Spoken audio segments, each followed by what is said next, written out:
شرح السنہ اور مشکات شریف کی روایت ہے، حضرت انس بن مالک رضی اللہ عنہ روایت کرتے ہیں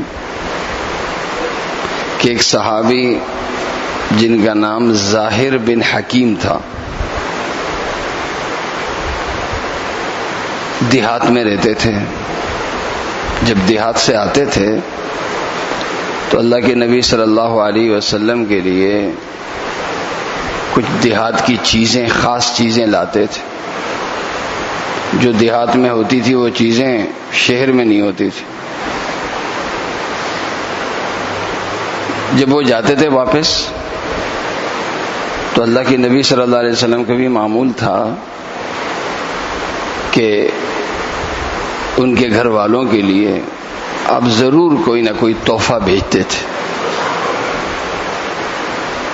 اللہ کے نبی صلی اللہ علیہ وسلم ان سے بڑے بے تکلف تھے۔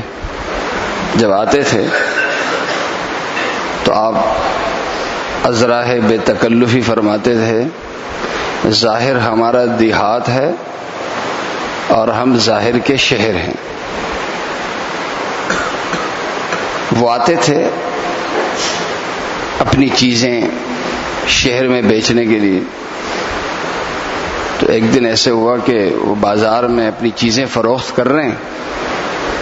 اللہ کے نبی صلی اللہ علیہ وسلم پیچھے سے آئے اور اپنے دست مبارک اس کی آنکھوں پہ رکھے اور پھر پوچھا کہ بتاؤ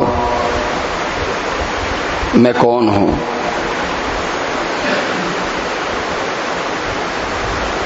اس کا جواب یہی تھا کہ بھائی جو بھی ہے مجھے چھوڑو۔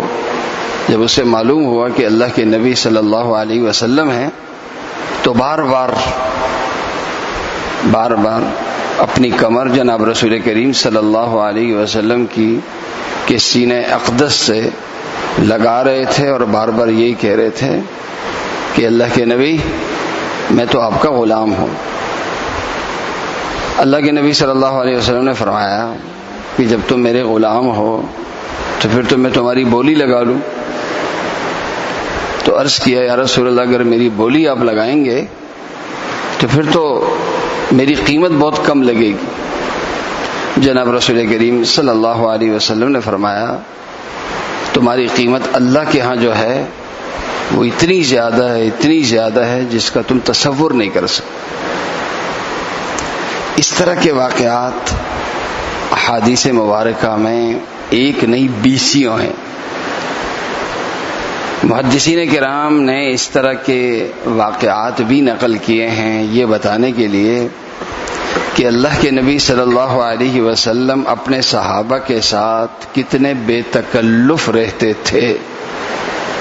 تکلف والے فاصلے نہیں تھے، تکلف نہیں تھا کہ بڑی مشکل ہوتی تھی کہ چھوٹا اپنے بڑے سے، ایک امتی اپنے پیغمبر سے بات کرنے کے لیے کئی واسطے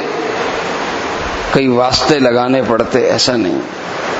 اللہ کے نبی صلی اللہ علیہ وسلم اپنے صحابہ کے ساتھ اس طرح سے رہتے تھے جیسے دوست کے ساتھ رہتا ہے۔